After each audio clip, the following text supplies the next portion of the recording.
여호와여, 주의 말씀은 영원히 하늘에 굳게 솟사오며 주의 성실하심은 대대에 이르나이다.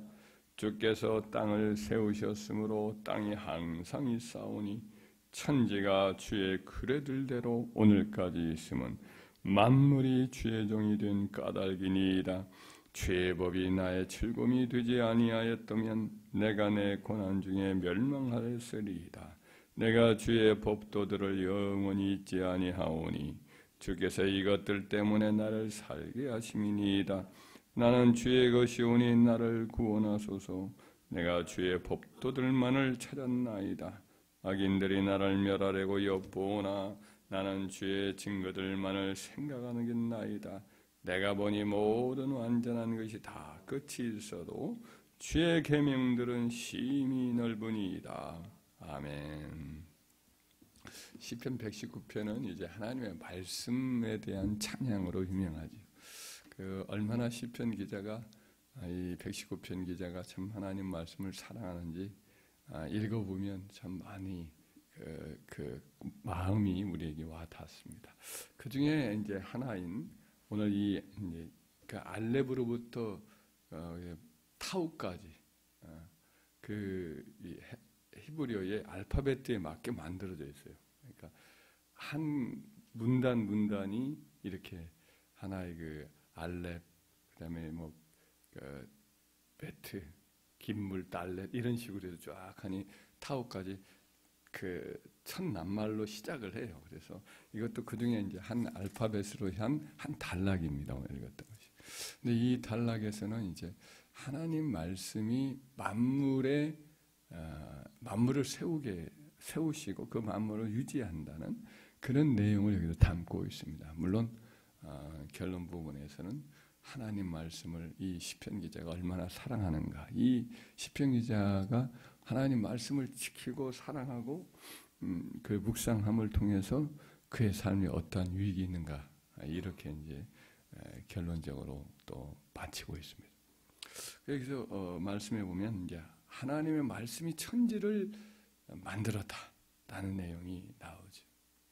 하늘을 만드신 것도 하나님의 말씀이고, 그걸 존속하는 것도 하나님의 말씀이고, 땅도 그 말씀으로 인하여서 세워졌다고. 그래서 지금까지 유지해야 된다고 노래를 하고 있습니다. 그것들이 다 하나님의 말씀의 종이다.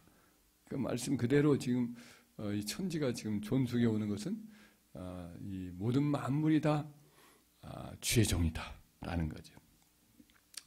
그래서 우주의 삼라만상이 지금까지 무질서 속에서 소멸되지 않고 질서가 유지되고 생명이 유지되는 것은 만물의 주인이신 하나님께서 그 우주 만물의 질서와 생명의 질서를 명하시기 때문인 거예요. 히브리서 1장 3절에 보면 우리 주 예수님이 창조주신데, 이 창조주신 그분이 말씀으로 만물을 붙들고 있다라고 이렇게 표현합니다. 이는 하나님의 영광의 광채시요 그 본체의 형상이시라. 하나님은 빛으로만 계신 분인데 그분이 이제 나타나신 분이기 때문에 그 본체의 형상이시라. 그러면서 이제 예수님이 그의 능력의 말씀으로 만물을 붙드시고 죄를 정결케 하는 일을 하시고 높은 곳에 계신 지극히 크신 이의 우편에 앉으셨다. 뭐 이렇게 표현을 하고 있어요. 그의 능력의 말씀으로 만물을 붙드셨다. 이게 우리 주님이 하신 일이에요. 지금도 이 하나님의 말씀이 말씀의 힘, 우리 주님의 말씀의 능력으로 우주 공간의 허공에 그 무거운 지구덩이, 그 무거운 뭐 태양이나 수많은 별들이 그냥 동동 떠 있잖아요. 말씀의 능력으로 써 있는 거예요. 이 천체 물리학의 중요한 법칙 중에 하나인 엔테로피의 법칙을 보면 모든 것은 무질서도로 떨어져요. 모든 만물들은 시간이 흐르면 무질서해져. 무질서도가 더 커져요. 엔테로피가 높아진다고요. 근데 이것은 어떻게 되겠어요? 질서 있게 뭐 이렇게 균형을 유지하지 아니하고 나중에는 무질서해진다고요. 연탄을 떼버리면 연탄은 이제 그 어떤 나름대로의 어떤 기능을 갖고 있다가 나중에는 열기로 다 빠져나가고 형편없는 녀석으로 변화하고 그렇게 돼요. 물론 전체 질량은 안 보잖아요. 모든 것들이 전체 질량은 빠져나가고 다른 것으로 변형될 뿐이지만 그 원래가 가지고 있었던 생명의 어떤 응축된 힘은 와해가 된단 말이에요. 이것이 온 우주의 법칙이에요. 그런데 묘하게 어때요? 이 우주의 전체 법칙을 가만히 또 살펴보면 그것이 계속해서 유지가 되고 있어요. 우주가 이렇게 막 뒤죽박죽 별들이 무너지고 그래야 되는데 공전과 차전의 주기가 그대로 유지가 돼요. 태양계를 중심으로 우리 지구가 이렇게 공전을 하고 있고, 지구는 하루 24시간에 한 바퀴씩 돌고 있고, 또 이 지구를 중심으로 달이 이렇게 공전을 꼭 한 달에 한 번씩 하게 돼 있어요. 그리고 또 예를 들면 물도 끊임없이 조수간만을 유지하게 돼 있어요. 조수간만이 끊임없이 유지되고, 또 해류가 이렇게 적도에서는 물이 뜨겁게 올라왔다가 저쪽으로 북극과 또 남쪽으로 이렇게 흘러 들어가고, 그리고 또 차가워져서 물속으로 쑥 들어갔다가 또 더 차가운 녀석이 밀려가지고 또 적도로 쭈쭈하니 오게 되고, 끊임없이 해류가 움직이게 돼요. 그리고 또 어때요? 또 이 공기가 또 그 바닷말 이런 것들이 혹시라도 산소가 부족할까봐 때로는 태풍도 불어주고 허리케인도 불어주고, 예와 같은 것을 통해서 끊임없이 바다가 움직이게 되니까 수군과 더불어 움직이는 바다가 썩지 않도록 해서 생명이 유지되도록 하고 있습니다. 바닷물이 넘칠 때도 있지요. 뭐 쓰나미 같은 경우, 그건 아주 극히 예외적으로 그런 일이 있겠지만, 그러나 하나님이 어때요? 바닷물로 하여금 육지를 넘치지 못하도록 명령하셨기 때문에 바닷물이 넘치지 않는 거예요. 시편 104편 9절에 주께서 물의 경계를 정하여 넘치지 못하게 하시며 다시 돌아와 땅을 덮지 못하게 하셨나이다. 원래는 물이 온 세상을 뒤덮고 있었어요. 그러나 하나님이 묻힌 솟아 올라오게 만들고, 물은 거기서 딱 멈춰서 더 이상 너 교만한 물결아 넘어서지 못하라 이렇게 명령을 하니까 물결이 못 넘어가는 거예요. 주의 법에 딱 명령을 따라서 바다 물결이 순종하는 거죠. 노아의 홍수 이래로 그와 같이 하나님이 하셨습니다. 만약 그 명령을 거둔다면 물이 사정없이 성난 노도처럼 땅을 삼켜버릴 수가 있을 것입니다. 모든 동물들도 식물들도 하나님 말씀의 법칙에 따라서 그들이 생존할 수 있도록 하나님이 이렇게 명령을 주셨어요. 그들이 본능적으로 이걸 수행하고 있어요. 예레미야 8장 7절에 보면 공중의 학은 그 정한 시기를 알고 산비둘기와 제비와 두루미는 그들이 올 때를 알고 산비둘기와 제비와 두루미는 그들이 올 때를 지키거늘. 때를 정하셨어요. 하나님이 오고 가는 때를 정하셨어요. 그래서 그것들이 그 미물들이 그 때를 지켜요. 어렸을 때 보면은 어느 날 봄에 어디서 나타났는지 제비들이 그냥 온 동네를 이 전봇대를 또 다 이렇게 차지하고 앉아서 지지배배 그러고 있어요. 그러더니 우리 집에 들어와서 처마에다가 막 집 짓기를 시작을 해요. 그러더니 새끼를 낳아요. 그리고 이제 끊임없이 들랑팔랑하면서 벌레들 잡아서 엄마 새, 아빠 새가 그렇게 먹이더라고요. 그래서 마루에 그 똥을 얼마나 싸놓는지 그거 닦는 일이 일이었습니다. 한 번은 아버님이 화가 났는지 한번 부셨는데 그 새들이 불쌍했어요. 근데 이 녀석들 다른데 또 집을 또 치워요. 기어크는 새끼를 한번 또 낳아서 잘 길러가지고 갔던 기억이 납니다. 그런데 놀라운 것은 이제 여름이 조금 무르익었을 때쯤 한 동네에 그 새들이 전부 전봇대 보이더라고요. 얼마나 소란스러운지 다 모여라 막 그렇게 일제 소집 명령을 내리는 것 같아요. 소란스럽게 새까맣게 쟤들이 오늘 왜 저러게 했나 하고 자고 나서 보면 하나도 없어요. 하나도 없이 전부 남쪽으로 떠난 거예요. 약속이나 한 듯이 그들이 올 때가 있고 또 갈 때가 있는 것을 봤습니다. 또 예를 들면 가을이 깊어질 때 보면 저 북녘에서 새들이 계속해서 저는 저희 동네 자체가 이제 온 지평선이 보이는 곳이니까 하늘이 다 보이거든요. 그러면 끊임없이 끼룩끼룩 하면서 암쪽으로 새들이 낮이고 밤이고 할 것 같아요. 밤중에도 뭐 새들이 자는데 들려요. 끼룩끼룩 소란스러워요. 계속 한참 내려갑니다. 그리고 봄이 되면 또 요 녀석들이 또 계속해서 막 올라와요. 얼마 전에 한번 차 타고 가다가 저 화성 쪽에 그쪽을 지나갈 때 했는데 새들이 그렇게 올라오더만 해도 봄날 정도가 됐는데 얘들이 또 북쪽으로 이제 새끼 낳고 또 올라가는 거라 생각이 듭니다. 이제 그들이 너무 또 더우면 못 사니까 그 절새들이 하나님이 다 정해 놓으신 거예요. 아까 말씀했던 데 때를 정해 놓으신 거예요.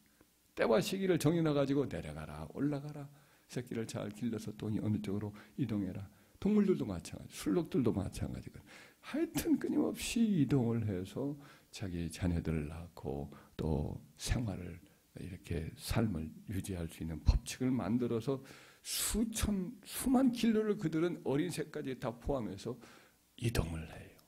하나님 그렇게 정해 놓으셨어요. 그들이 순종해서 그렇게 되는 거예요. 자연 만물만이 아니라 인간 세계도 하나님 법칙을 정해 놓으셨어요. 그래서 그 법칙을 따라서 살아가요. 세상에 때로는 흉포한 악인들이 일어납니다. 악한 자들이 일어나요. 그래서 이거 세상이 끝나나 보다. 이러다가 완전히 살 수 있는 삶이 아니라 지옥이 되겠다. 이거 끝나겠다. 근데 어때요? 또 하나님이 기이하게 또 균형을 잡는 사람들을 일으키고 또 악인들의 그 악이 크게 번성하여서 삶 전체가 무너지지 않도록 막아주고 균형을 잡아주는 일들이 국제사회 속에도 있고 한 세상의 나라 속에도 있고 그런 일들이 일어나는 것을 보게 됩니다. 마지막 때에도 이제 적그리스도 악한 자, 그 적그리스도가 이제 하나님을 완전히 대적하고 세상을 자기에게 다 굴복하게 만드는 그런 이제 적그리스도가 일어나기 전에 아직도 그것이 이제 때가 이르지 못했는데 적그리스도의 예표들은 나타나죠. 뭐 히틀러라든지 이런 악한 사람들이 일어난 스탈린 이런 사람이 일어나지만 그러나 그 이전까지 완악하게 완전히 세계가 되지 않도록 왜 그렇게 되느냐? 하나님이 그렇게 정하셨어요. 역사의 주관자신 그분이 말씀으로 정하셨어요. 데살로니가 후서 2장 7절에 불법의 비밀임이 활동하였으나 지금은 그것을 막는 자가 있어 그 중에서 옮겨질 때까지 하리라. 그러니까 불법의 비밀인 마귀의 역사가 지금도 세상을 뒤집고 막 악이 창궐하도록 하려고 하는데 하나님이 말씀으로 막는 아직은 때가 아니다. 막으시는 거예요. 그래서 세상 우주 만물뿐 아니라 인류 역사의 모든 흐름도 하나님의 말씀의 능력에 의해서 존재가 되고 유지가 되는 거예요. 이런 만물이나 세상 역사도 다 하나님의 주권에 의해서 그 말씀에 의해서 다스려지고 그렇게 해서 유지가 되고 있는데 이것을 성경에서 말씀하는 까닭이 뭐냐? 아까 읽어드렸던 말씀대로 그것들이 하나님의 말씀에 순종해서 존재하게 되고 생명을 유지하는데 이것들과 상관없이 하나님 있는 택한 백성들이 불순종한다. 더 많이 알고 하나님의 말씀을 더 많이 알고 또 그의 능력의 은혜가 어떠함을 어느 정도 다 깨닫도록 하여 줬는데도 불구하고 불순종해요. 그래서 하나님 마음이 이것 때문에 속이 타고 답답하고 괴로워하시는 거죠. 아까 말씀드렸던 예레미야 8장 7절 말씀도 사실은 이런 교훈을 위해서 하나님이 인용한 말씀, 하신 말씀. 공중의 학은 그 시기를 정한 시기를 알고 산비둘기와 제비와 두루미는 그들이 올 때를 알고 산비둘기와 제비와 두루미는 그들이 올 때를 지키거늘 내 백성은 여호와의 규례를 알지 못하는도다. 그러니까 두루미, 제비, 학보다도 하나님의 백성들이 못하다는 거예요. 그들은 하나님의 말씀을 지켜요. 알기도 하고 지키기도 하는데 하나님의 백성은 그러지 못하다. 안 지키는 거예요. 이사야서 1장 2절 3절도 똑같은 그런 비유의 교훈이죠. 하늘이여 들으라, 땅이여 귀를 기울이라. 여호와께서 말씀하시기를 내가 내 자식을 양육하였거늘 그들이 나를 거역하였도다. 소는 그 임자를 알고 나귀는 그 주인의 구유를 알건만은 이스라엘은 알지 못하고 나의 백성은 깨닫지 못하느니라 하셨도다. 하나님이 막 답답해서 선지자 이사야에게 푸념을 하거나 하소연을 한 거지. 내 백성은 참 못하다. 저 소보다도 못하다. 나귀보다도 못하고 하면서 막 탄식을 한 거죠. 그래서 우리에게 하시는 말씀은 하나님 말씀에 순종을 해야 된다. 이것을 이제 말씀을 성경이 하고 있는 거죠. 이 시편 기자 다윗으로 보통 우리가 이해를 합니다. 시편 119편의 기자가 다윗, 하나님 말씀을 사랑했던 사람 다윗이다. 이렇게 이제 이해를 하고 설령 그가 그렇지 않더라도 하나님 말씀을 깊이 사랑하는 하나님의 사람인 거죠. 자, 이 하나님의 사람 역시 만물을 바라보면서 만물이 다 주의 종이 된 것을 보고 그들이 그 하나님 말씀에 따라서 존재하고 유지되고 지금까지 이렇게 생명의 법칙을 유지하고 있는 것을 보면서 본인도 역시 그와 같은 일에 이제 최선을 다하는 모습을 보지요. 그것이 이제 92절부터 96절까지 말씀입니다. 다시 한번 읽어볼까요? 92절부터 읽어볼까요? 주의 법이 나의 즐거움이 되지 아니하였다면 내가 내 고난 중에 멸망하였으리이다. 내가 주의 법도들을 영원히 잊지 아니하오니 주께서 이것들 때문에 나를 살게 하심이니이다. 나는 주의 것이오니 나를 구원하소서. 내가 주의 법도들만을 찾았나이다. 악인들이 나를 멸하려고 엿보오나 나는 주의 증거들만을 생각하겠나이다. 내가 보니 모두 완전한 것이다. 끝이 있어도 주의 계명들은 심히 넓으니이다. 아멘. 여기서 보면 이 시편 기자가 하나님 말씀을 즐거움으로 삼아요. 하나님 말씀을 즐거움으로 삼기 때문에 그가 망하지 않는다는 거예요. 이 말씀대로 자기를 살게 한다는 거예요. 악인들이 그를 괴롭게 하고 지금 굉장히 힘들고 어려운 중에도 그는 하나님 말씀만을 찾아요. 그들과 막 육신적인 대응을 하고 애를 써서 막 그냥 그들을 죽이려고 덤벼들고 이렇게 하지 않고 그는 하나님 말씀만을 찾는 거죠. 그래서 이 시편 기자는 그로 인해서 이제 생명을 얻고 하나님의 보존을 받고 또 즐거움이 되어서 모든 마음의 염려나 근심이나 두려움이나 이런 것들을 이겨나가게 되는 것이죠. 가만히 보니 우주에 많은 만물들이 있어요. 만물들이 있고 그것들이 다 나름대로의 비밀이 있고 질서가 있고 또 그러지만 그것은 다 끝이 있다 이거예요. 세상 모든 만물 끝이 있는데 주의 계명은 끝이 없더라라는 개념을 그가 깨달음을 얻었어요. 하나님 말씀을 읽고 또 읽어도 마치 풀을 뜯어먹으면 조금 지나면 또다시 새로운 풀이 돋아나듯 읽었던 말씀도 또 새롭고 또 새로운 은혜가 있고 그래서 주의 말씀은 참 끝이 없더라. 늘 새롭더라. 이렇게 고백을 하고 있습니다. 그렇습니다. 주의 법이 세상 모든 만물 우주 삼라만상을 세우고 그것이 생명이 유지되는 근간이에요. 사회질서도 마찬가지예요. 우리 인생의 생사화복의 법칙도 하나님 말씀이 다 담겨 있어요. 그래서 푸른 말하고 꽃은 떨어지되 오직 주의 말씀은 세세토록 있도다 그랬어요. 그래서 우리는 주의 말씀 붙들고 살아야 우리 인생의 의미가 있고 복이 되고 또 하나님 뜻대로 형통하는 그 목적을 이루게 되는 거죠. 그 말씀 놓쳐버리고 그 말씀을 외면하고 내 뜻대로 내 고집대로 하고 주의 말씀을 전혀 이렇게 무관심하게 되면 생명을 잃어버린 끊어져 버린 가지처럼 말라버리는 거예요.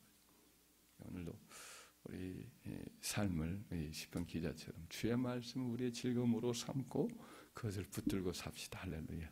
순종하기를 즐겨합시다. 수많은 것들을 연구하고 살피면 나름대로 그 깨달음의 즐거움이 있어요. 그러나 주의 계명은 끝이 없고 그 말씀을 읽고 묵상하고 이렇게 할 때에 이 놀라운 새로운 기쁨과 행복과 생명의 능력이 있거든요. 그것이 우리를 지키고 힘있게 하고 살게 만들고 번성해 할 줄 믿습니다.